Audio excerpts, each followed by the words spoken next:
சகோதரர்களே, சொன்னார்கள் ஸல்லல்லாஹு அலைஹி வஸல்லம், எப்படி இந்த இஸ்லாம் யாரும் கணக்கெடுக்காமல் இந்த உலகத்தில் ஆரம்பிக்கப்பட்டதோ ஒரு காலம் வரும், அதே நிலைமை இந்த இஸ்லாத்துக்கு வரும்.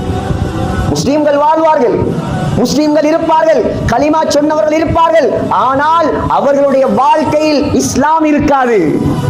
மார்க்கத்தை கணக்கெடுக்க மாட்டார்கள், அல்லாஹ்வை கணக்கெடுக்க மாட்டார்கள், ரசூலை கணக்கெடுக்க மாட்டார்கள். இப்படியான முஸ்லிம்களால் இந்த உலகத்தில் அல்லாஹ்வுடைய உதவி இறங்காது. எவ்வளவு சோதனையான காலம், எவ்வளவு பயங்கரமான காலம்.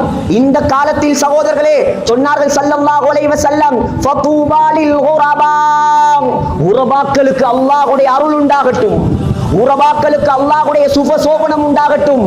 யார் குரபா? குரபா என்றால் யார்?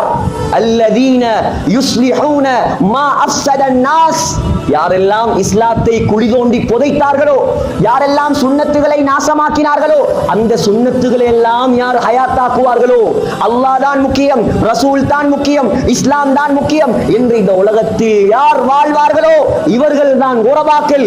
இவர்களுக்கு அல்லாஹ்வுடைய நன்மாராயம் உண்டாகட்டும். சகோதரர்களே, உறவாக்களாக நாம் வாழ வேண்டிய காலம் இது. கண்ணை மூடினால் எல்லாமே முடிந்துவிடும். சக்கராத்தை அடைந்தால் நம்முடைய கண்களுக்கு வேற வேற விடயங்கள் விளங்க ஆரம்பிக்கும். சக்கராத்தை அடைந்தால் அல்லாஹ் இந்த கண்ணுக்கு போட்டிருக்கும் ஸ்கிரீனை கலட்டி விடுவார். மலக்குல் மௌத் விளங்குவார், சுவர்க்கம் விளங்கும், நரகம் விளங்கும். அந்த நேரத்தில் பணம் விளங்காது, அந்த நேரத்தில் வசதி விளங்காது, உலகத்தில் அனுபவித்த இன்பங்கள் எதுவுமே விளங்காது.